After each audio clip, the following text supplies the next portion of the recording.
ጤና ይስጥልን የከበረ ሰላምታችን በመላው ዓለም ሆናችሁ ቃል ስፖርት ዩቲዩብ ቻናላችንን ለምትከታተሉ ውድ አድማጮቻችን ሁሉ ይድረስ ብለናል። ከእናንተ ከሆነው ቃል ስፖርት ዩቲዩብ ቻናል ለዚህም ሰዓት መራርጠን ከታማኝ የዜና ምንጮቻችን አረጋግጠን ይዘንላቸው የመጣኑን ስፖርታዊ ጥንቅሮች በቅደም ተከተል እያጋራናችሁ ቆይታ የምናደርግ ይሆናል። ውድ ቤተሰቦቻችን እስከ ፕሮግራማችን ፍጻሜ ቆዩ። ላይክ፣ ሰብስክራይብ፣ ሼር ማድረግ ዛሬም እንዳይረሳ ብለናል።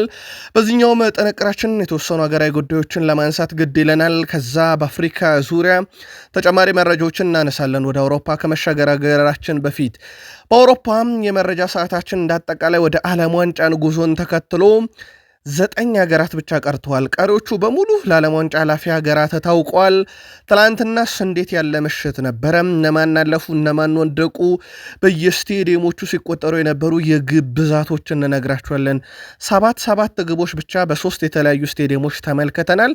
በርከት ያሉ ጨዋታዎች ነበሩ። ለየት ያሉ አነጋጋሪ ጉዳዮችን ተመልክተናል። ከዛ ውጪ ሲጠበቁ የነበሩ ትልቅ እውነቶችን በአውሮፓ የመረጃ ሰዓታችን እናነሳለን። ሮናልዶን ጉዳቶችን የተመለከተ በባርሴሎና እንደዚሁም በሌላኛው ክለብ ሪያል ማድሪድን በኩል ተጨማሪ መረጃ ይዘናል። አብራችሁን ቆዩ። በፕሪሚየር ሊግ የመረጃ ሰዓታችን ፕሪሚየር ሊጉን ከዚህ በኋላ ለ4 ወር ያክል ያለ ኢንተርናሽናል ብሬክ እንመለከተዋለን።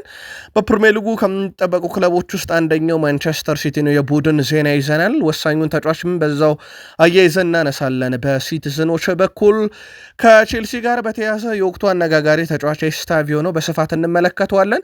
ከዛ ውጭ ግን የቀድሞ ሌጀንድ ጆን ቴሪም ከኮል ፓልመር ጋርም አያይዞ የሚያነሳቸው ሀሳቦች አሉ። ቼልሲያን ስትቆዩ ሰፋ ያለ የቡድን ዜና ይዘናል። ቼልሲም በሳምንቱ መጨረሻ በጣም ተጠባቂ የፕሪሚየር ሊግ መርሃ ግብር እንዳለው ይታወቃል። አያይዘን እናነሳዋለን። የቼልሲ ደጋፊዎች ትቆዩናላችሁ። በሊቨርፑል የመረጃ ሰዓታችን ሰፋ ያለ ቡድን ዜና ዛሬም ያካተናል። የሳላህን ጉዳይ እናነሳለን። በሊቨርፑል የመረጃ ሰዓታችን የቡድኑ ተጫዋች ቅሬታ አለው እየተባለ ነው። ከዛ ውጭ የቀድሞ 2 የሊቨርፑል ተጫዋች እናነሳለን። ብሔራዊ ግዳጅ ላይ ነበሩና ወደ ክለባቸው የተመለሱ የሊቨርፑል ተጫዋችን የተመለከተ ጥንቅር ይዘናል። ሊቨርፑላውያን ትቆዩናላችሁ። በአርሰናል የመረጃ ሰዓታችን አርሰናል ፈታኙን ጊዜ ማስተናገድ ጀምሯል። የፕሪሚየር ሊጉ መሪ ነው። በዚህ ሰዓት ላይ ምናልባት ይሄ አርሰናል የዋንጫ ፉክክር ላይም ጥቁር ጠባሳ ሊጥሉ የሚችሉ በጣም ትልቅ ጉዳቶችን ሰምተናል። የማጋሌሽ ጉዳቱ መጠን በጣም ሰፊ ነው ከታሰበውም ጊዜ በላይ። ትላንትናስ በብሔራዊ ቡድን ደረጃ የነበሩት እንዴት ተመለሱ የሚለው እናነሳለን። ከሃቨርዝ በቅርቡ እንደማይመለስ ተረጋግጧል። ተጨማሪ ጉዳት አስተናገደ። እንደዚህ አይነት ዜናዎችን ከሰማን በኋላ ደግሞ የአርሰናል የጥር የዝውውር መስኮትና ክረምት የዝውውር መስኮት እንደዚሁም ማይክል ኦሊቨርን በድጋሜ እናነሳለን። ትላንት አንስተናቸው ነበረ በምሽት መረጃችን። ዛሬ ደግሞ ቁጥራዊ መረጃን ስለሳቸውና ስለ አርሰናል ይዘን መተናል። አርሰናላውያን ሀሳብ አስተያየታችሁን እያጋራችሁን ጠብቁን። የማንቸስተር ዩናይትድ ተጫዋቾች በብሔራዊ ቡድን ግዳጅ ላይ ናቸው፣ ግን አጠናቀው መጥተዋል። ለመጀመሪያ ጊዜ ብሔራዊ ቡድን የሚወከሉ ነበር። እንዴት ያለ ምሽት አሳለፉ የሚለውን እናነሳለን። ከዛ ውጪ ከዩናይትድ ጋር በተያዘ በዝውውር መስኮቱ ላይ የምንጠብቃቸው ትልቅ ዝውውሮች አሉ። ክለቡን በሚለቁና ወደ ክለቡ በሚመጡ ተጫዋች ዙሪያ ዩናይትድ ትልቅ እቅዶችንም ይዞ እየሰራ ይገኛል። ሰፋ ያለ መረጃ ይዘናል በዩናይትድ ዝውውር በኩል። ከዛ በዘለለ ማንቸስተር ዩናይትድ ከፕሪሚየር ሊግ ክለቦች ሁሉ የ12ኛ ሳምንት የመጨረሻ ጨዋታ የሚያደርገው ቡድን ነው። ምን ይጠቀማል፣ ምን ያጣል የሚለው እናነሳለን። አብዛኞቹ መረጃዎቻችን እንደ ሁልጊዜው ለእናንተ ውድ አድማጮቻችን ተመርጦ የመጡ ናቸው። እስከ ፕሮግራማችን ፍጻሜ ተቆያላችሁ። ላይክ፣ ሰብስክራይብ፣ ሼር አድርጉ። ለ100,000 ሰብስክራይበር እየሰራን ነው። 80,000 ሰብስክራይበር ስለገባን ትላንት ምሽት ሁላችሁንም ማመስገናችን ይታወቃል። ቃል ስፖርት ዩቲዩብ ቻናላችን ከሀገር ቤት ነው የምንጀምረው። እኔ ቃል ነኝ። እናንተን እያጋራችሁን መልካም ቆይታ ተመኘን። በሐሳብ መስጫ ሳጥናችን ላይ ሰሞኑን በተደጋጋሚ እየመጡልን ካሉ ጉዳዮች አንደኛው በሴቶች እግር ኳስ ላይ እየተነሳ ያለውን ጉዳይ በተመለከተ ነው። ጉዳዩን በተመለከተ ውድ ቤተሰቦቻችን እኛም መረጃዎቹን ተመልክተናቸዋል፣ ግን ከአንድ ወገን እንዲሆኑ ስላልፈለግን ከሴቶች እግር ኳስ ተጫዋቾቻችንን መረጃውን ለማግኘት ጥረት እያደረግን ነው። በዚህ አጋጣሚ ምላሽ መስጠት የሚፈልግ ማንኛውም እግር ኳስ ተጫዋች ካለ ቃል ስፖርት ዩቲዩብ ቻናል በራችን ክፍት ነው ለማስተናገድ።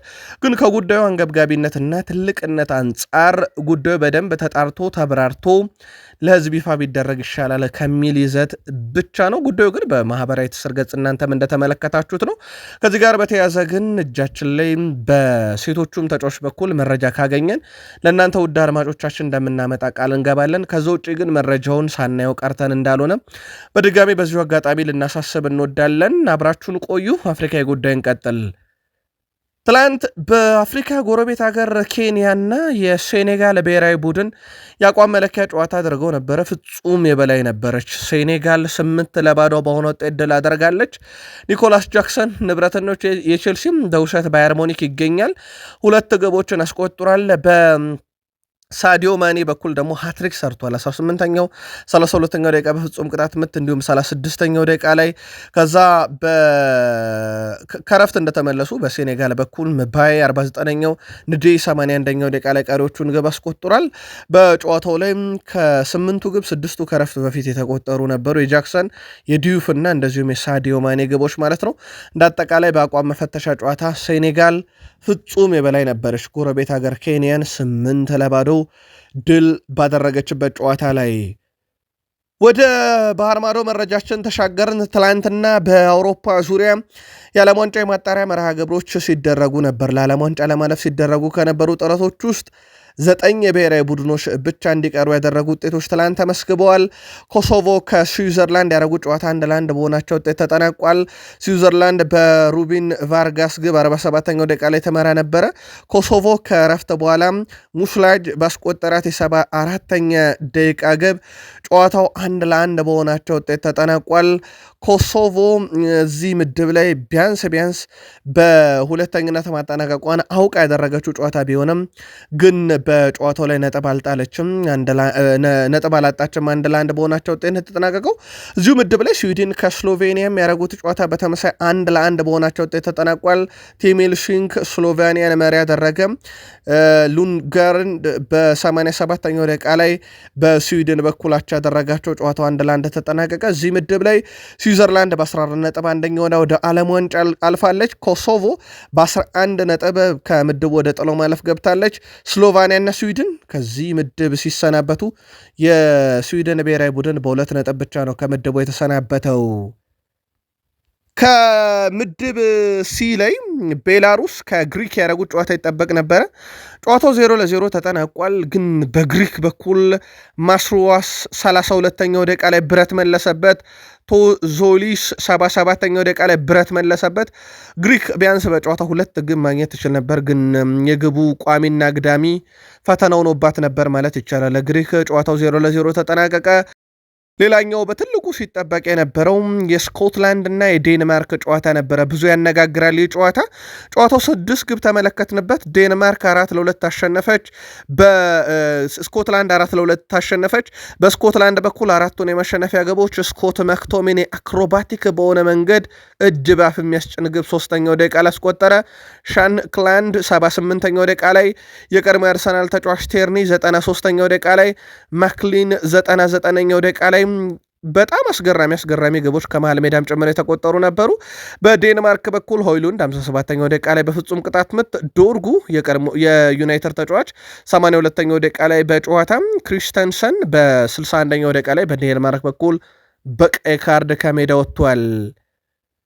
በጨዋታው ላይ ስኮት ማክቶሚኔ እጅግ በጣም አስደናቂ የአክሮባቲክ ግብ ነው 3ኛው ደቂቃ ላይ ያስመለከተን። በጣም ቆንጆ ግብ ነበረች። ሌላ በጣም አስደናቂ ግብ የተመለከትነው 99ኛው ደቂቃ ላይ ኬን ማክሊን ከራሱ የሜዳ ክፍል መጥቶ ነው ያስቆጠራት። ሌላ በምሽቱ ያየነው በጣም አስደናቂ ግብ ነበረ። የሊቨርፑሉ ተጫዋች አንዲ ሮበርትሰን ነገሩን ለዓለም ዋንጫ ካሳለፈ በኋላ በቢቢሲ ስፖርት በኩል ሀሳቡን አጋርቷል። በፍጹም ዲዬጎ ጆታን ልረሳው አልችልም ብሏል። ከሱ ጋር እንዴት ወደ ዓለም ዋንጫ ማለፍ እንዳለብን ብዙ አውርተን ነበረም። አሁን ቢኖር በፈገግታ ነበረ የሚቀበለኝ ብሏል ወደ ሊቨርፑል ስመለስ። ምክንያቱም ወደ ዓለም ዋንጫ መግባትን ሂደቱን ሁሉ ነገር ቁጭ ብለን ስናወራ ነበር፣ በደንብ አስታውሰዋለሁ ብሏል። አሁን ስኮትላንድ ከ1998 ወዲህ ለመጀመሪያ ጊዜ ነው ለዓለም ዋንጫ ያለፈችው። በጣም አስደናቂ ምሽት ነበረ እንዳጠቃላይ ለስኮትላንድ ብሔራዊ ቡድን ድሉን ተከትሎ ስኮትላንድ በ13 ነጥብ ዴንማርክን እንግዲህ ልቃት ወደ ጥሎ ማለፍ ዴንማርክ እንድትገባ አድርጋ በአንደኝነት አጠናቃለች ምድቡን። ዴንማርክ ደረጃዋን አታም ትላንት መሸነፏን ተከትሎ በሁለተኝነት ወደ ጥሎ ማለፍ ስትገባ ግሪክ በ7 ነጥብ፣ ቤላሩስ በ2 ነጥብ ከዚህ ምድብ ወደ ዓለም ዋንጫ ማለፍ ሳይችሉ የቀሩ ሀገራት ሆነዋል። 7 ግብ ካየንባቸው ጨዋታዎች ሮማኒያ ከሳን ማሪኖ ያደረጉት ጨዋታ ነበረ። ሮማኒያ 7-1 አሸንፋለች። ሳን ማሪኖ መቼስ ሳንረሳትም አንዳንድ የፕሪሚየር ሊግ ክለቦችና ትልቅ የአውሮፓ ክለቦች ተከታታይ ሽንፈት ሲገጥማቸው ከእኛም ጋር ተጫወቱ እያሉ የሚቀልዱ ናቸው። ሳን ማሪኖች ይታወቃሉ በዚህ። ትላንት ሮማኒያ 7-1 በሆነ ውጤት ድል አደርጋለች። በነገራችን ላይ ሳን ማሪኖ ኮፕቲ ባስቆጠረ የሁለተኛ ደቂቃ ግብ ይመሩ ነበረ። በኋላም ላይ ግን ለሮማኒያ ዳንቴል ሮሪ 17ኛው ደቂቃ ላይ፣ ቢያሪያም 29ኛው ደቂቃ ላይ፣ ዳኒስማን 42ኛው ደቂቃ ላይ፣ ቫላንቲኒ 57ኛው ደቂቃ ላይ፣ ኢኒያስ ሂግ 76ኛው ደቂቃ ላይ፣ አንድሬ ራቲ 82ኛው ደቂቃ ላይ፣ ሊዊስ 86ኛው ደቂቃ ላይ ያስቆጠሯቸው ግቦች ሮማኒያን ከመመራት ተነስተው 7-1 በሆነ ውጤት ጨዋታውን ድል እንዲያደርጉ ያደረገ ነበረ። ውጤቱን ተከትሎ ሮማኒያ በ13 ነጥቦች ላይ ብትገኝም ግን ከምድቡ ማለፍ ሳትችል የቀረችበት ውጤት ነበረ። እዚህ ምድብ ላይ ተጠባቂ የነበረው ጨዋታ ኦስትሪያን ከቦስኒያ ኤንድ ሄርዞጎቪና ያገናኘ ጨዋታ ነበረ። ጨዋታውን ቦስኒያ ተመራ ነበረ።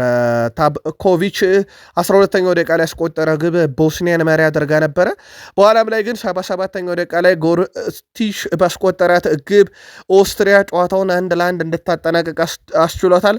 በእርግጥ ሌማር 44ኛው ደቂቃ ላይ ግብ አስቆጥሮ በቫር ተሽሯል። በኦስትሪያ በኩል ኦስትሪያ እንግዲህ ድል ማድረጓን ተከትሎም በጨዋታው ላይ ማለት ነው ያቻ ውጤት ማስመዝገቧን ተከትሎ እንዳትበለጥ ሆናለች በቦስኒያ። በዚህ መሰረት ኦስትሪያ በ19 ነጥቦች ምድቡን በአንደኝነት አጠናቃለች። ቦስኒያ በ17 ነጥብ ሁለተኛ ሆና ምድቡን እናጠናቀ ወደ ጥሎ ማለፍ ገብታለች። ኦስትሪያ በቀጥታ ወደ ዓለም ዋንጫ ያለፈችው። በሮማኒያ በኩል በ13 ነጥብ ወድቃለች። ኬፕሮስ በ8 ነጥብ፣ ሳን ማሪኒዮ በ0 ነጥብ ነው ከምድቡ የተሰናበቱት። በቀድሞ የማንቸስተር ዩናይትድ አሰልጣኝ ራልፍ ራኒክ የምትሰለጥነው ኦስትሪያ ለዓለም ዋንጫ ማለፏ እንደዚሁ ያረጋግጣለች። ሌላ 7 ግብ ያየንበትን ጨዋታ እንመልከት። ዌልስ ኖርዝ ሜኬዶኒያን 7-1 በሆነ ውጤት አሸንፋለች። ዊልሰን በጨዋታው ላይ ሃትሪክ ሰርቷል። 2 የፍጹም ቅጣት ምት ግቦችን 18ኛውና 81ኛው ደቂቃ በጨዋታ 75ኛው ደቂቃ ላይ አስቆጥሯል። ብሩክስ 21ኛው ደቂቃ ላይ፣ ጆንስ በ37ኛው ደቂቃ ላይ፣ ዳንኤል ጄምስ 57ኛው ደቂቃ ላይ፣ ብሮድ ሄድ 88ኛው ደቂቃ ላይ ያስቆጠሯቸው ግቦች ዌልስ 7-1 እንድታሸንፍ ረድቷል። በኖርዝ ሜኬዶኒያ በኩል ሚዮቪስኪ ብቸኛዋን ግብ 23ኛው ደቂቃ ላይ ያስቆጥሯል። ግን ሀገሩን ከሽንፈት መታደግ አልቻለም። ውጤቱን ተከትሎ ዌልስ ሁለተኛ ደረጃን እንድታስጠብቅ እንደዚሁ ያስቻላት ነበር። ኖርዝ ሜቄዶኒያም እድል ነበራት ከዚህ ምድብ ላይ በተለይም ወደ ጥሎ ማለፉ ለመግባት። በእርግጥ ወደ ጥሎ ማለፉም ለመግባት ደግሞ በርካታ ግብ በጨዋታውም ላይ አስቆጥራ ማሸነፍም እንደዚሁ ይጠበቅባት ነበረ። ግን ተቃራኒው ነው የሆነው። ቤልጅየም ከሌችስታይን ያደረጉት ጨዋታ ከዚሁ ምድብ ይጠበቅ ነበረ። ውድ ቤተሰቦቻችን ሌላ 7 ግብ ያየንበት ነው። ትናንትና 7-0 በሆነ ውጤት ቤልጅየም ሌችስታይንን ድል አደርጋለች። ግብ በማስቆጠር ረገድ ቫን አክን 3ኛው ደቂቃ ላይ፣ ጀሬሜ ዶኩ 34ኛውና 41ኛው ደቂቃ ላይ፣ ሜኬል 52ኛው ደቂቃ ላይ፣ ሳለ ማርከርስ 55ኛው ደቂቃ ላይ፣ ዲ ካተሌር 57ኛውና 59ኛው ደቂቃ ላይ 7ቱን የቤልጅየም ብሔራዊ ቡድን ድል የማድረጊያ ግቦች ከመረብ አሳርፈዋል። የቤልጅየም ብሔራዊ ቡድን በታሪኩ ለ15ኛ ጊዜ እንደዚሁ ለዓለም ዋንጫ ማለፋቸውን ያረጋገጡበትን ምሽት ነበር። ውድ ቤተሰቦቻችን ውጤቱን ተከትሎ ቤልጅየም በ18 ነጥቦች ምድቡን በአንደኝነት አጠናቀ ወደ ዓለም ዋንጫ ገብታለች። ዌልስ በ16 ነጥብ ወደ ጥሎ ማለፉ ገብታለች። ኖርዝ ሜኬዶኒያ፣ ካዛኪስታን እና ሌችስታይን ከዚህ ምድብ ሲወድቁ ሌችስታይን ከምድቡ አንድም ነጥብ ማሳካት ሳትችል ነው የተሰናበተችው። ቡልጋሪያ ከጆርጂያ ምድብ ኢ ላይ የነበረ ጨዋታ ነው። ቡልጋሪያ ጨዋታውን 2-1 በሆነ ውጤት አሸንፋለች። የነ ጆርጅ ማማርዳሽቬሊ ሀገር ጆርጂያ ተከታታይ ሽንፈቶችን እያስተናገደች ነበረ።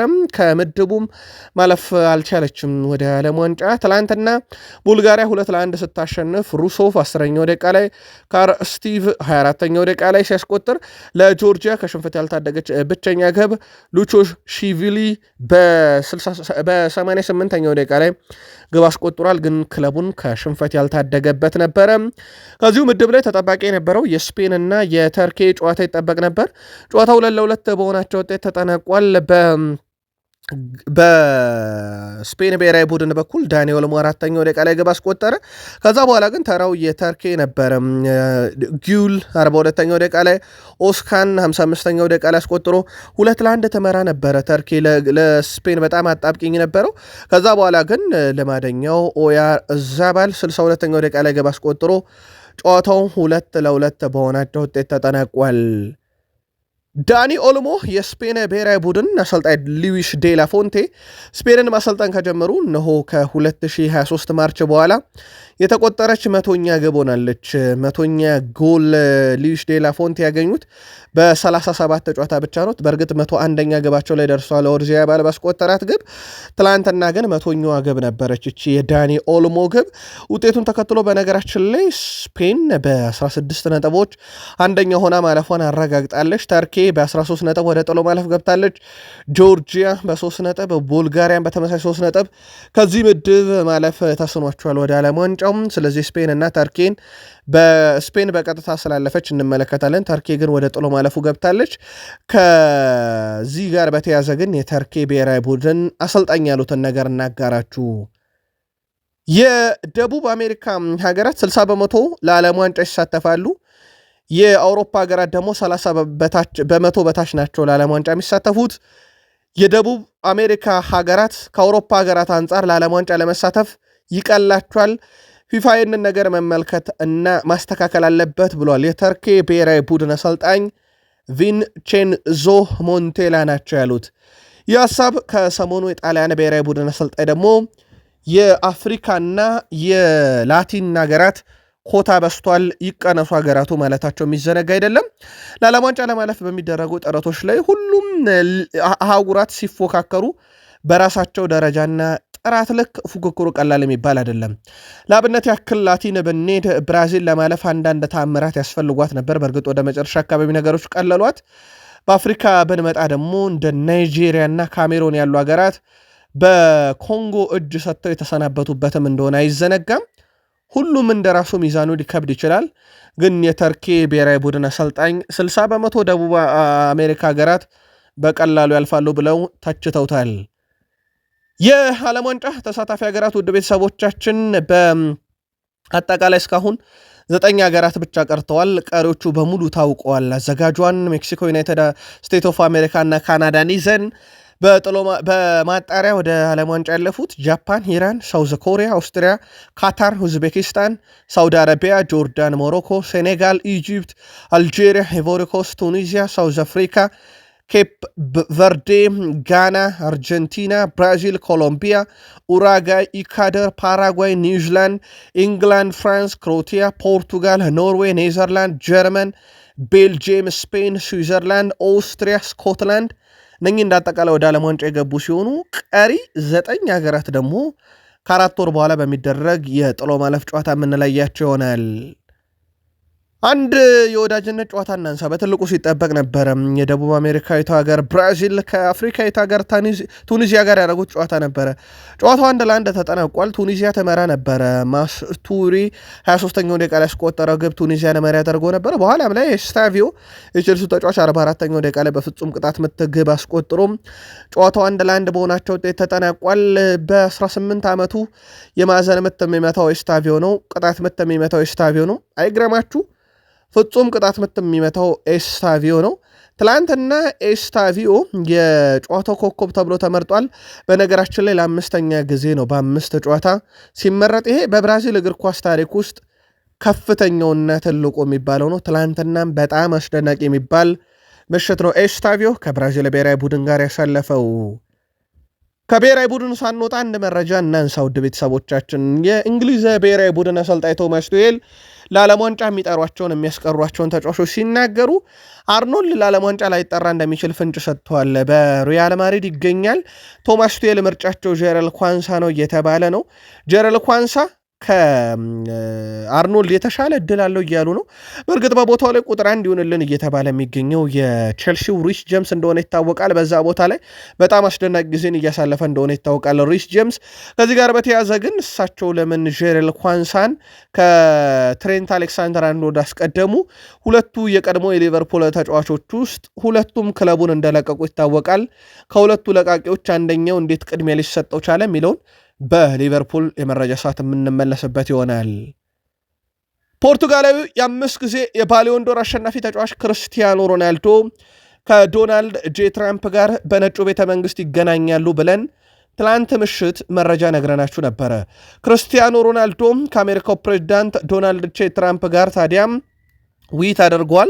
ፕሬዚዳንት ዶናልድ ትራምፕ ከክርስቲያኖ ሮናልዶ ጋር የሚያደርጉት ንግግር ሚስጥራዊ መሆኑ ግን ተረጋግጧል። ንግግሩ በነጩ ቤተ መንግስት ከተዘጋጀው ይፋ የራት ግብዣ በኋላ ነበር የተካሄደው። ክርስቲያኖ ሮናልዶ የምንጊዜ ምርጡ እግር ኳስ ተጫዋች ነው ሲሉ ፕሬዚዳንት ዶናልድ ጄ ትራምፕ አወድሰውታል።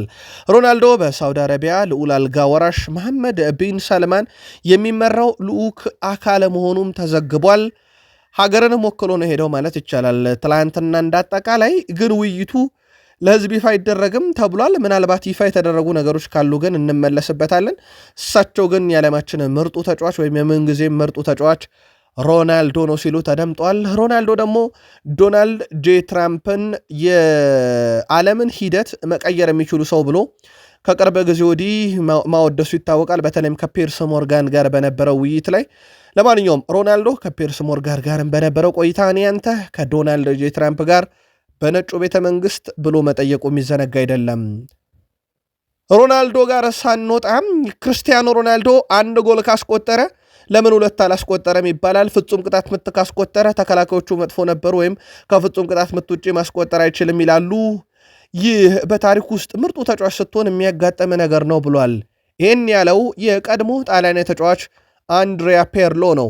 ክርስቲያኖ ሮናልዶን በብዙ ባወደሰበት ቆይታው ላይ ሮናልዶን የሚተቹ ሰዎች ስራ ላይ ስለሆነ ነው ብሏል። ስራ ላይ ባይሆን ኖሮ ለትችትም ሲጀመር አይቀርብም፣ የሚሰራ ሰው ከትችት አያመልጥም እያለ ይገኛል። ከሰሞኑ የባርሴሎና የአማካይ ስፍራ ተጫዋች ፔድሪ ሮናልዶን የሚተቹ በቂ ኳስ እውቀት የሌላቸው ብሎ መወረፉ ይታወቃል።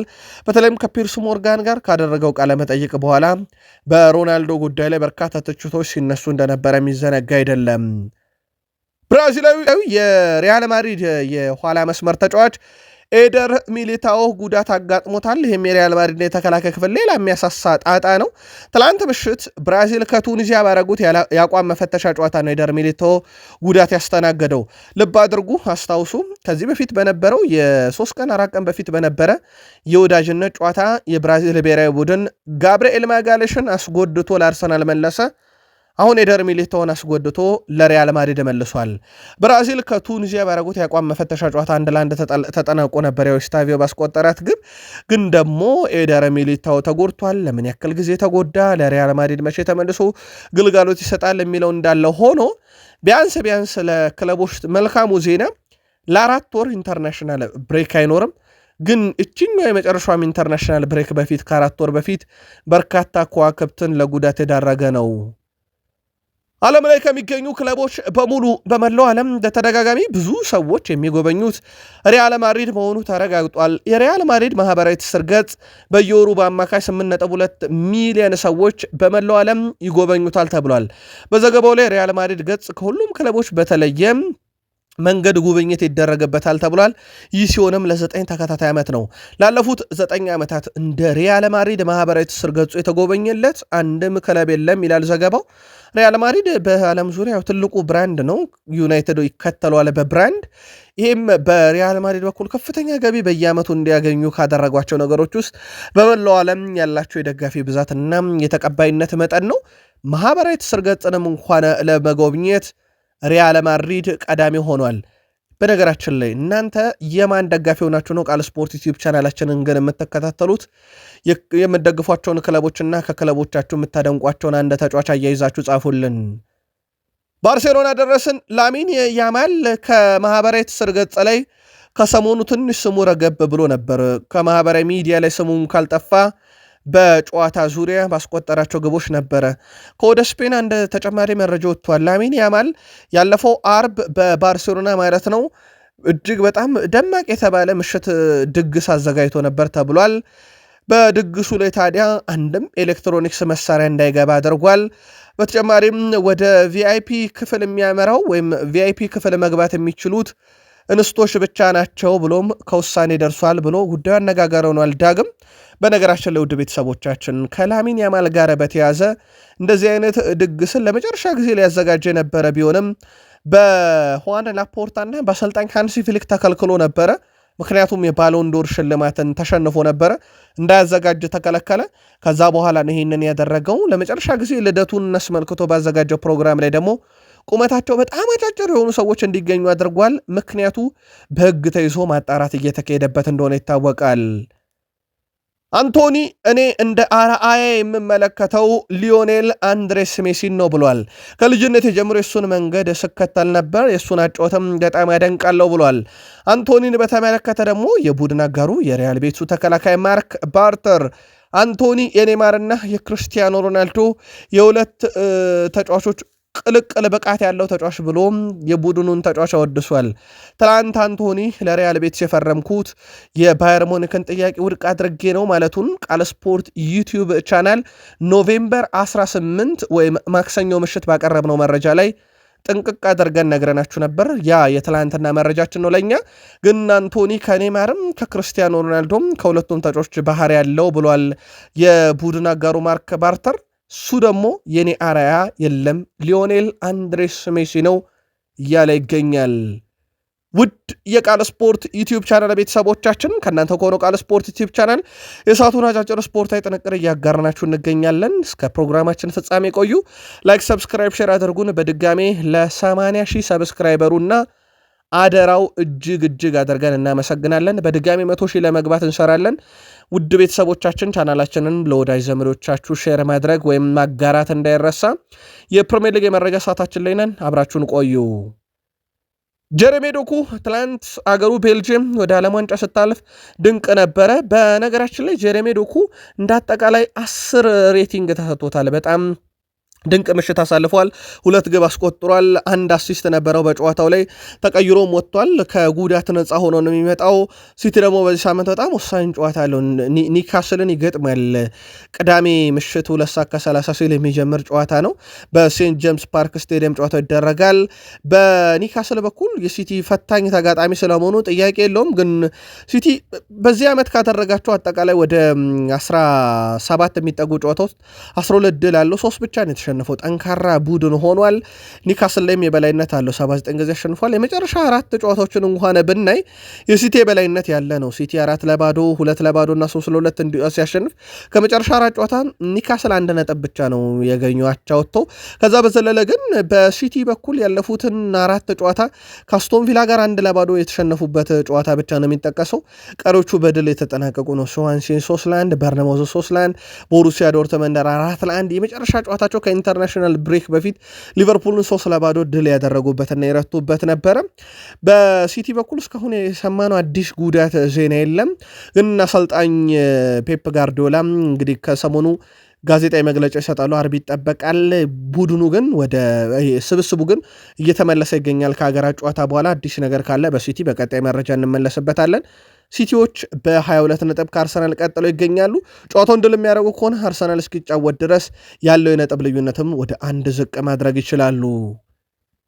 ጆን ቴሪ የቀድሞ የቼልሲ ተጫዋች ጫናዎች ሁሉ ኮል ፓልመር ላይ ነበሩ ብሏል። ለ2 ዓመታት ውስጥ ባለፉት 2 ዓመታት ውስጥ ጫናዎች ሁሉ እሱ ላይ ነበሩ፣ ያም እሱን በብዙ ጎርቶታል ብሏል። አሁን ግን ኤስታቪዮ መጥቶለታል፣ ያንን ጫና መጋራት ይችላል፣ ግብ የሚያስቆጥር ድንቅ ተጫዋች ብሎታል። እናም ይህ ለኮል ፓልመር በጣም ጥሩ ነገር ነው። ራሱን በደንብ አዘጋጅቶ ልክ እንደ አዲስ ፈራሚ ነው የሚሆነው ብሏል። ኮል ፓልመርን በቡድን ውስጥ ያደረገው ነገር በጣም አስደናቂ ነበረ። ባለፉት 2 ዓመታት ውስጥ ድንቅ ብቃቱን አሳይቷል። ግን የነበረበት ጫና ቀላል አልነበረም፣ ቡድኑን ተሸክሞት ነበረ ብሏል። ከዛ ውጭ ግን ኤስታቪዮ ልክ እንደ ኔይማር የመጣ ሌላኛው ጥበበኛ ተጫዋች ብሎ ወድሶታል። ከወደ ብራዚል ስለመጣ የቀድሞ ተጫዋች ጆን ቴሪ። ኤስታቪዮን ካነሳን ግን 5 ጎሎችን በ5 የብራዚል ጨዋታ ቋሚ ሆኖ ሲጀምር አስቆጠረ። ኤስታቪዮ ትላንት የጨዋታው ኮከብ ሲባል ለ5ኛ ተከታታይ ጊዜ ነው። ኤስታቪዮ በነገራችን ላይ ለብራዚል ብሔራዊ ቡድን ከተቀያሪ ወንበር እየተነሳ 5 ግቦችን ሲያስቆጥር በታሪክ የመጀመሪያው ተጫዋች ነው። እንደ አጠቃላይ ኤስታቪዮ 10 የግብ አስተዋጽኦ አለው ዘንድሮ ለቼልሲም ለብራዚልም፣ 9 ደግሞ ግብ ናቸው። አንዱ ብቻ ነው አሲስት። ገና 18 ዓመቱ ነው። በጣም አስደናቂው ነገር የብራዚል ብሔራዊ ቡድን ፍጹም ቅጣት ምትመችም፣ የብራዚል ብሔራዊ ቡድን ማዕዘን ምትም፣ የብራዚል ብሔራዊ ቡድን ቅጣት ምትመቺ ነው። ምናልባት ቀስ በቀስ እችን ስልጣን ከቼልሲም ቤት ሊያገኛት ይችላል። ደግሞ ገና 18 ዓመቱ ነው። የብቃቱ ጉዳይ ሰሞኑንም እኛንም በጣም አስገርሙን ስናነሳ ነበር፣ ሌጀንዶችም ሲያነሱ ነበር። ጆን ቴኒ ደግሞ ጭራሽ ኮል ፓልመርን የሚያሳርፍ አይነት ተጫዋች ብሎታል። በብዙ የሚወደሰውን ተጫዋች የተመለከተ መልከታችሁን ግን ቼልሲያን በሀሳብ መስጫ ሳጥናችን ላይ ላኩልን።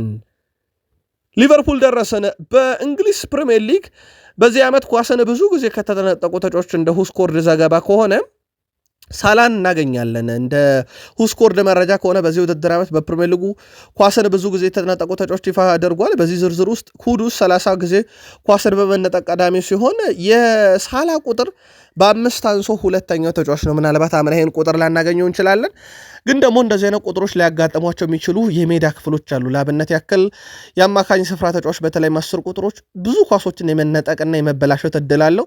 ምክንያቱም ኳስ እግራቸው ስር ሊቆይ የሚችልበትና እንደዚሁም በጣም ጥብቅ የሆኑ ኳሶችን ለማቀበል ሲሉ እንደዚህ አይነት ኳሶች ላይ ሊነጠቁ ይችላሉ። ሌላኛው እንደዚህ አይነት የመነጠቅ ሂደት የሚገጥማቸው የክንፍ አጥቂዎች ናቸው። ድሪብል አድርገው ሳጥን ውስጥ የመግባት ግዴታና ሂደት ስለሚጠበቅባቸው ምናልባት ኩዱስም ሳላም በዚህ ረገድ ሊጠቀሱ ይችላሉ። ሞርጋን ሮጀርስ 23፣ ጆ ፔድሮ፣ ጆርጅ ሩተር 22 ጊዜ ኳስን ተነጥቀዋል። ሳላ 25 በመነጠቅ ግን ከፕሪሚየር ሊጉ ሁለተኛው ተጫዋች ነው። የሊቨርፑሉ ተጫዋች ዋታሩ ኢንዶ ደስተኛ አይደለም የሚሉ መረጃዎች በስፋት እየወጡ ነው። የሊቨርፑል ተጫዋች የሆነው ዋታሩ ኢንዶ በዚህ ውድድር ዓመት በጣም ደቂቃዎች አንሰዋል ከአምናውም፣ በዚህ ደስተኛ አይደለም የሚሉ መረጃዎች በስፋት ወጥተዋል። በዚህ መሰረት ባገኙት የጨዋታ ጊዜ ደስተኛ አይደለውም። ከዓለም አቀፍ ጨዋታ ረፍት ጊዜያት በኋላ ወደ ሊቨርፑል ተመልሼ ጠንክሬ እሰራለሁ፣ ተሽዬ አቅሜን ማሳየትና በሊቨርፑል ወደ ጨዋታ መመለስ ፈልጋለሁ። እየተጫወትኩ ስላልሆንኩ ግን ደስተኛ አይደለውም ብሏል። ከዚህ ጋር በተያያዘ ምናልባት አሁን የሊቨርፑል ስኳድ ዴብዝ እንዳምነው አይደለም፣ ሰፊ ነው። የተጫዋች ብዛት አለ፣ በዛ ላይ ጥራት ያላቸው ወጣቶች አሉ። ፍሎሪያን ቬርዝ መጥቷል 10 ቁጥር ላይ፣ ዶሚኒክ ሲቦዝ ላይ፣ ሪያን ግራቨንበርግ፣ ማካሊስተር እዛ ቦታ ላይ ያሉ። ከዛ ደግሞ ከርትስ ጆንስ የአካዳሚ ፍሬ ያለ ከካምነው ብዙ የሚቸገርበት ዓመት ነው። እሱም ደስተኛ አይደለም እየተባለ ነው። የእንግሊዝ ብሔራዊ ቡድን አሰልጣኝ ቶማስ ቱሄል በዓለም ዋንጫም በቀይ መስመር ተከላካይ ላይ የሚጮቱ ተጫዋቾችን በቅደም ተከተል ይፋ ሲያደርጉ ያሬል ኳንሳ ከ21 ዓመት በታች የአውሮፓን ዋንጫ ጨዋታ ተጫውቷል። በባየርን ሊቨርፑል እያንዳንዱን ደቂቃ ተጫውቷል ብሏል። ስለዚህ በአሁኑ ሰዓት ላይ ከትሬንት ይልቅ እሱን በዛ ቦታ ላይ ቅድሚያውን እሰጣለሁ ብለው ነበረም። ስለዚህ ምክንያታቸው የመጫወቻ ደቂቃ ነው። ሁለቱም የቀድሞ የሊቨርፑል ተጫዋች ናቸው። ያሬል ኳንሳም ትሬንት አሌክሳንደር አርኖልድም እንደ ኳንሳ ያለ ተገፍቶ ሄደ በሊቨርፑል። በእርግጥ ተገፍቶ ሳይሆን የጨዋታ ደቂቃ አንሶት የሄደ ማለት ይቀላል። እንደ ትሬንት አሌክሳንደር አርኖልድ ያለ ግን ተለምኖ የሄደ ነው። ግን አሁን ቀን ወጥቶለታል ለያሬል ኳንሳ። አርኖልድ ገፍቶት በሄደው ሊቨርፑል ሳለ በተደጋጋሚ ይጠራ ነበረ። ግን በሪያል ማድሪድ ሲሆን ነገሮች ከብዶታል። ዱባይ እንዳለ ነግረናችሁ ነበረ የማገገም ሂደት ላይ። ስኮትላንድ ወደ ዓለም ዋንጫ ስታልፍ አንዲ ሮበርትሰን ብሔራዊ ቡድን በኩል ተሰልፎ ተጫውቷል። ሀገር ወደ ዓለም ዋንጫ አልፋለታለች።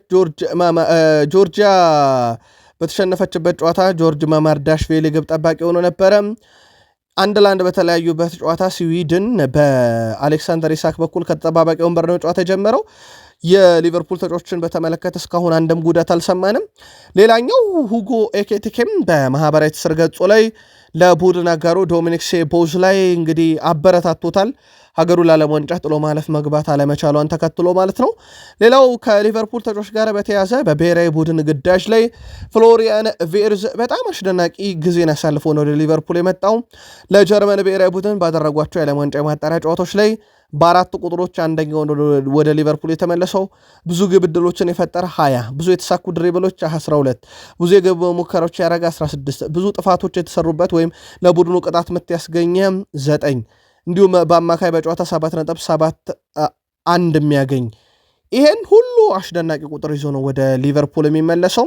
በሊቨርፑል ትችት ሲያስተናግድ እንደነበረ ይታወቃል። በዚሁ ግን የአንድ ተጫዋችን ጨምር አንዲ ሮበርትሰንም ሀገሩን ለዓለም ዋንጫ ሲያሳልፍ እንደ አጠቃላይ በዓለም ዋንጫ ማጣሪያ ጨዋታ ለስኮትላንድ ብሔራዊ ቡድን በዚህ ሲዝን ብዙ አሲስት ያደረገ 2 እሱ፣ ብዙ የግብ ዕድሎችን የፈጠረ 10 እሱ፣ ብዙ የተሳኩ ድሪብሎችን ኳሶችን ያቀበለ 273 አንዲ ሮበርትሰን ቀዳሚ ሆኖ ነው ወደ ሊቨርፑል የሚመለሱት። ለአርሰናል ጥሩ አልነበረም ይሄኛው ኢንተርናሽናል ብሬክ። የሰማናቸው የጉዳት ዜናዎችም ከኢንተርናሽናል ብሬክም ውጪ ቁጥራቸው ጨምሯል። ብራዚላዊ የአርሰናል የኋላ መስመር ተጫዋች ጋብርኤል ማጋሌሽ ለብሔራዊ ቡድን ግልጋሎት ሲሰጥ ጉዳት እንዳጋጠመው ይታወቃል። ጋብርኤል ማጋሌሽ ያጋጠመው የጡንቻ ጉዳት ለመለየት ተጨማሪ ሕክምና ምርመራ አሁንም ይደረጋል ተብሏል። ይሁን እንጂ እስካሁን በተደረገ ምርመራም ተጫዋቹ ከ1 እስከ 2 ወራት ከሜዳ ሊርቅ እንደሚችል ተረጋግጧል። ይህንም ተከትሎ ጋብርኤል ማጋሌሽ አርሰናል የሚያደርጋቸው ከ11 እስከ 13 ጨዋታ አካባቢ እንዳጠቃላይ በሁሉ መድረክ ሊያመልጠው ይችላል ተብሏል። ይሄ በጣም አሳሳቢው ዜና ነው ለአርሰናል። ማጋሌሽ በጉዳት ያመልጠዋል ከተባሉ የተረጋገጡ ጨዋታዎች ውስጥ ቶትንሃም፣ ባየር ሙኒክ ቻምፒዮንስ ሊግ፣ ቼልሲ፣ ብሬንትፎርድ፣ አስቶን ቪላ፣ ክለብ ብሩጅ ቻምፒዮንስ ሊግ፣ ወልቭስ፣ ኤቨርተን፣ ክሪስታል ፓላስን ካራቦ ካፕ ላይ፣ ብራይተን፣ አስቶን ቪላ፣ በርንማውዝ፣ ሊቨርፑል፣ ኖቲንግሃም ፎረስት ሌሎቹ የፕሪሚየር ሊግ ጨዋታዎች ናቸው። እነኚህ ናቸው ሊያመልጡት የሚችሉት ጋብርኤል ማጋሌሽን። ይሄ እጦት ብቻ ሳይሆን ትልቅ እጦት ነው። አምና ለዋንጫ ማጣታችን ምክንያት ካሉት ጉዳት ውስጥ አሁን በውሳኝ ተጫዋቹ ጋብርኤል ማጋሌሽ መጥቶባቸዋል። አርሰናል ጸሐፊ የሆነው ፌል ኮስታ አርሰናል ለዚህ ትክክለኛ ምክንያት የሚሆን ጥልቅ ቡድን ገንብቷል፣ ይህም በጉዳት የሚከሰቱ ነገሮችን በጊዜ ለመፍታት ነው ብሏል። ቁልፍ ተጫዋች ነው፣ ዋና ተጫዋች ነው። በሱ ላይ ተጫዋች ተተኪ ብሎ መተካት ከባድ ቢሆንም ግን ደግሞ ተተኪ ተጫዋች ስላሉ አርሰናል በጊዜ ስኳድ ዴብዙን መስፋቱ ከዚህ ችግር አደጋ ሊጠብቀው ይችላል እያለ ነው ጸሐፊው ፌል ኮስታ። ግን በጣም አደገኛው ጉዳት ነው ለአርሰናል። የሀገራት ጨዋታ ትላንት ሲጠናቀቁ ለማጣራት ሙከራ አድርገናል። እስካሁን አዲስ ጉዳት አልተመዘገበም። የጋብርኤል ማጋሌሽን ጉዳት ብቻ ነው በዚህኛው ኢንተርናሽናል ብሬክ የሰማ ነው። አዲስ ነገር ካለ እንመለስበታለን። ወደ ሜዳ ለመመለስ ተቃርቦ የነበረው የመድፈኞቹ የፊት መስመር አጥቂ ካይ ሃቨርዝም በድጋሚ ጉዳት አስተናግዷል። ስለ ሃቨርዝ ጉዳት አስተያየታቸውን የሰጡት የጀርመን ብሔራዊ ቡድን አሰልጣኝ ዩሊያን ኔግልስማን ሃቨርዝ መጠነኛ ጉዳት ገጥሞታል ብለዋል።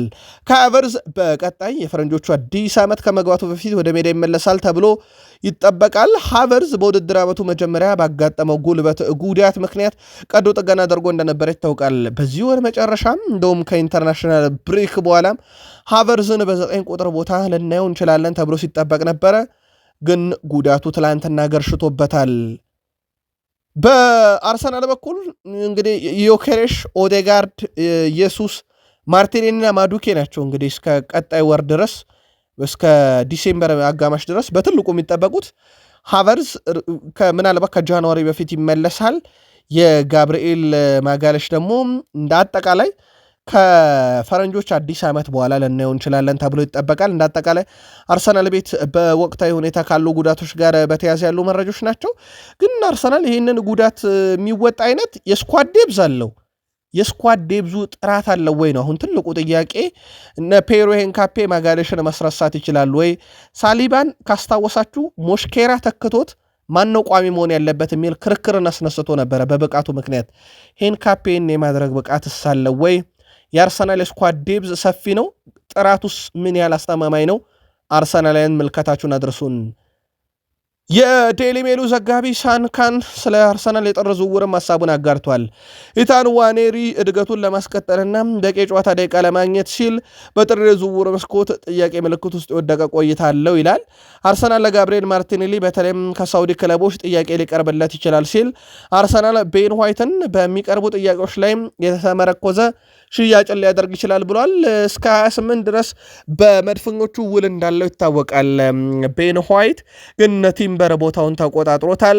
ሪካርዶ ካላፊዮሪ አርሰናልን ከተቀላቀለ በኋላ ባጋጠሙት በርካታ ጉዳቶች ምክንያት የለንደኑ ክለብ ማይል ሉዊስ ስኬሊን የቡድኑ አስፈላጊ አካል አድርጎ ይቆጥራል እና በጥር ወር በውሰት የመልቀቅ ፍላጎት የላቸውም። ሉዊስ ስኬሊ የረጅም ጊዜ እቅድ አካል ነው ተብሏል። ስለዚህ የስኬሊ መልቀቅ በአርሰናል በኩል እርግጥ ላይሆን ይችላል። በእርግጥ ከሰሞኑም ለአንድ የዓለም ዋንጫ ብሎ ክለቡን ላይለቅ ይችላል የሚሉ መረጃዎች በስፋት ሲወጡ እንደነበረ ይታወቃል። ተጨማሪ መረጃዎችን ካገኘን እንከታተለዋለን። በቃል ስፖርት ዩቲዩብ ቻናል ኖቬምበር 18 በፈረንጆቹ ማለት ነው ኖቬምበር 18 ወይም ትላንት ማክሰኞ ምሽት ባቀረብንላችሁ መረጃ መሰረት ማይክል ኦሊቨር ለመጨረሻ ጊዜ አርሰናልን ሲዳኙ ቀይ ካርድ ሰጥተው ነበር ብለናችሁ ነበረ። በነገራችን ላይ ማይክል ኦሊቨር ከየትኛውም ክለብ የበለጠ ለአርሰናል ሲሆን እጃቸው ለቀይ ካርድም ለቢጫ ካርድም አይሰስትም። እስካሁን 97 ቀይ ካርዶችን ለአርሰናል አሳይቷል። 8ቱ ቀይ ካርድ ናቸው። ይህ ትልቁ ነው ቀይ ካርዱ። በነገራችን ላይ ኤቨርተን ላይ 90 ቢጫ ካርድ፣ ሊቨርፑል ላይ 83፣ ዩናይትድ ላይ 82፣ ቶትናም ላይ 81፣ ሲቲ ላይ 68፣ ቼልሲ ላይ 68፣ አስቶን ቪላ ላይ 65፣ ዌስትሃም ላይ 63፣ ሌስተር ላይ 52 ቢጫ ካርድ መዘዋል። ከአርሰናል 8 ቀይ ካርድ ቀጥሎ በርካታ ቀይ ካርድ የሰጡት ለኤቨርተን 5 ለቶትናም 5 ነው። ከዛ ውጪ 3 ቀይ ካርድ የሰጧቸውም ክለቦች አሉ። ማንቸስተር ዩናይትድ፣ አስቶን ቪላ እና ዌስትሃም 3 ቀይ ካርድ በማየት ይከተላሉ። በእርግጥ ሌስተር ሲቲም 4 ቀይ ካርድ ጋይቷል፣ ግን ከፕሪሚየር ሊጉ የለም። አርሰናል ግን ማይክል ኦሊቨር ስር ሲጫወት የሚያየው ቀይ ካርድና ቢጫ ካርድ ቁጥሩ ከፍ ያለ ነው። ሞሮኮ ኡጋንዳን 4-0 በረታችበት የወዳጅነት ጨዋታ የዩናይትዱ ኮከብ ኑስር ማዝራዊ 90ውንም ደቂቃ ተጫውቷል። እስካሁን የጉዳት ዜና አልሰማንበትም። ትላንትና 5 የግብ ዕድል ፈጠረ። ከሁለት ታክል ሁለቱንም አሸንፏል። የዩናይትዱ ተከላካይ ከሁለት ድሪብል ሁለቱንም አሳክቷል። 5 ኳስ መልሶ ቀማ። 6 የአንድ ላን ግንኙነቶችን አሸነፈ። ምንም ጊዜ ድሪብል አልተደረገም። በጨዋታው 1 አሲስት አበርክቷል። ኑስር ማዝራዊ በማንቸስተር ዩናይትድ በኩል በዚህ ብቃቱ ላይ የሚገኘውን ተጫዋቹን ደግሞ ከዲሴምበር 21 ጀምሮ ለአፍሪካ ዋንጫ መርቆ ይሸኛል። በእርግጥ አማድ ዲያሎ እና ብራያን ቤሞም እንደዚህ አይነት እጣ የሚገጥመው ነው ዩናይትድ። በእነኛም ተጫዋቾች ግን ድንቅ ብቃቱ ነው ትላንት ኑስር ማዝራዊ ያሳየው።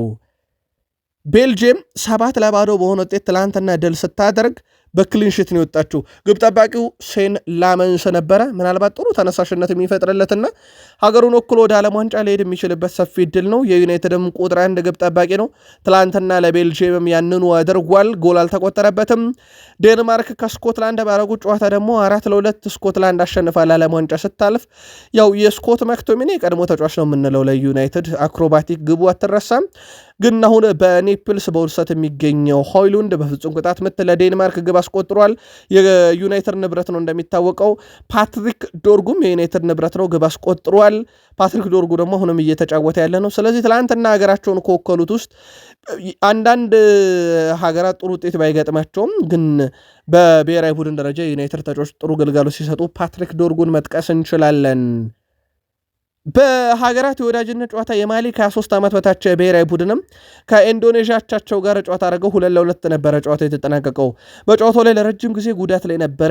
የሩበን አሞሪም የዋናው ቡድን አካል ይሆናል ተብሎ የሚጠበቀው ሴኮ ኮኔ ተጫውቷል። በተጫዋቹ በኩል የማሊን 2 ግቦች ያስቆጥሮ ሀገሩ ከሽንፈት ታድጓል። ሌላ በጣም አስደናቂ ምሽት ነበረ። በጥር የዝውውር መስኮት ሼሊሴን በውሰት ማስፈረም የሚፈልጉ በርካታ ክለቦች ቢኖሩም ማንቸስተር ዩናይትድ ግን ለንግግር በሩ ክፍት አይደለም ተብሏል። ይህንን የመሰለ ወጣት ተጫዋቾችንም ማጣት አይፈልጉም ተብሏል። ለ2028 የፕሪሚየር ሊግ ዋንጫ ማንሳት ፕሮጀክት አካል ካረጓቸው ተጫዋቾች ውስጥ ነው። ምናልባት ሊሴን ጉዳይ በተመለከተ ግን አዳዲስ ነገሮች ወደ ጥር ሊኖሩ ይችላሉ ተብሎ ይጠበቃል።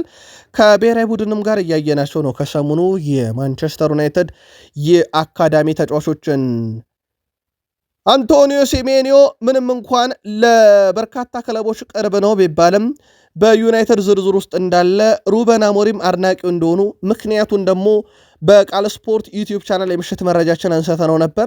ትላንትና ኖቬምበር 18 በነበረው የቃል ስፖርት ዩቲዩብ ቻናል የምሽት ዜናችን ላይ በማንቸስተር ዩናይትድ ዝርዝር ውስጥ ያለበትን ምክንያት ዘአትሌቲክን ዋቢ አድርገን አቅርበነው ነበረ። አንቶኒ ሲሞኔ በዩናይትድ ይፈለጋል። ከዛ ውጭ ግን ማንቸስተር ዩናይትድ ማርክ ጉዌንም እየተከታተሉ ተብሏል። በሃሪ ማጓየር ኮንትራት ማራዘም ላይ ምንም ለውጥ ያልታየው በዩናይትድ በኩል ሃሪ ማጓየር ያው መቆየት ይፈልጋል በዩናይትድ ግን ደግሞ ዩናይትድ ወጣት ተከላካዮችንም እየተመለከተ ነው። እንደ ማርክ ጉዌ ያለ ተከላካይ ደግሞ በነፃ ነው የሚገኘው። የፈላጊዎቹ ቁጥር ከፍ ብሏል። የማርክ ጉዌ ከዚህ ውስጥ በተለይም ሊቨርፑል ግንባር ቀደሙ ነው፣ ግን ሌሎችም የአውሮፓ ትልቅ ክለቦች አሉ። ዩናይትድ ግን የማጓየር ተተኪ ማድረግ እቅድ አለው የሚሉ መረጃዎች በስፋት እየወጡ ነው። ከተሳካ እንመለከተዋለን።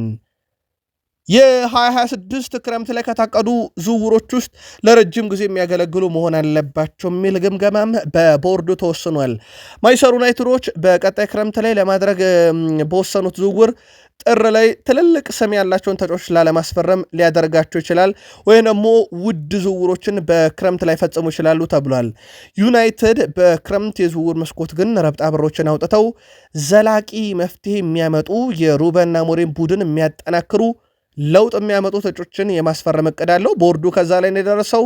እናም በክረምት በማንቸስተር ዩናይትድ በኩል የ6 ቁጥር ጉዳይን ይፈታሉ የተባሉ ተጫዋቾች ይዘዋወራሉ። በጥር ይህንን ማድረግ የማይቻልባቸው ምክንያቶች ውስጥ አንዱም ከውጭና ገቢ ንግዱ ጋር በተያዘ፣ ሁለትም ደግሞ በክለቦች መካከል ቁልፍ ተጫዋቾችን በጥር አይሸጡም ብሎ መታመኑን ተከትሎ ዩናይትድ በጥር ይሄ ለማይሆኑ ተጫዋቾች ገንዘብ ከማውጣት ይልቅ በክረምት በትልቅ ዋጋም ቢሆን የ6 ቁጥር ተጫዋቾችን ጨምሮ ሌሎች ቦታዎች ላይ መፍትሄ ይሰጣሉም ተብሏል። ማንቸስተር ዩናይትድ ከሁሉም ክለቦች መጨረሻ ነው የ12ኛ ሳምንት መርሃ ግብሩን የሚያደርገው። ሰኞ ምሽት ኦልትራፎርድ ላይ ምሽት 5 ሰዓት ላይ የሚደረግ ጨዋታ ነው በነገራችን ላይ። ስለዚህ ዩናይትድ በደረጃ ሰንጠረዡ ላይ በርካታ ማሽቆልቆሎችን አድርጎ ሊሆን ይችላል ጨዋታውን የሚያደርገው፣ ወይ ደግሞ ደረጃዎችን አሻሽሎም ሊሆን ይችላል። አንዳንድ ክለቦች ነጥብ የሚጥሉ ከሆነ በተለይም አብዛኛው ክለብ 18 ነጥብ ላይ እንዳለ ይታወቃልና ዩናይትድ ከኤቨርተን ጨዋታውን ያደርጋል። ጨዋታው በዩናይትድ በኩል ያለፉትን 5 ጨዋታ ያለ ሽንፈት የደመደሙበት ግን ደግሞ ያለፉትን የመጨረሻ 2 ጨዋታም በ2-2 በሆነ ተመሳሳይ ውጤት ከኖቲንግሃም ከቶትናም ያጠናቀቁበት ነበረ። በኤቨርተን በኩል ባለፉት 5 ጨዋታ 2 ድል ብቻ ነው ያላቸው፣ 2 ተሸንፈው 1 ጨዋታቸው ወጥቷል። ዩናይትድ ባለፉት 4 ጨዋታ በኤቨርተን አልተሸነፈም። 4-0 አሸነፈ፣ 2-0 አሸነፈ። ከዛ ውጪ 2 ጨዋታዎችን ደግሞ በተመሳሳይ 2-2 በሆናቸው ውጤት የተጠናቀቀበት ነበረ። ጨዋታው የፊታችን ሰኞ ይደረጋል ማለት ነው። የፕሪሚየር ሊግ 12ኛ ሳምንት ዩናይትድ ከሁሉም ዘግይቶ ማድረጉ የደረጃ ሰንጠረዡ ላይ ቦታ አውቆ ነው የሚያደርገው የት እንዳለ ለማሻሻልም ለማስተካከልም በጣም ወሳኝ ይሆናል። ቃል ስፖርት ዩቲዩብ ቻናል ግን ሮብ ማለዳ ያሰናደነው ጥንቅር ይህን ይመስላል። ጥቂት ደቂቃዎችን ብቻ ቆይተን ተጨማሪ መረጃዎችን ደግሞ በቃል ስፖርት ዩቲዩብ ቻናላችን ጠብቁን። መልካም ቆይታ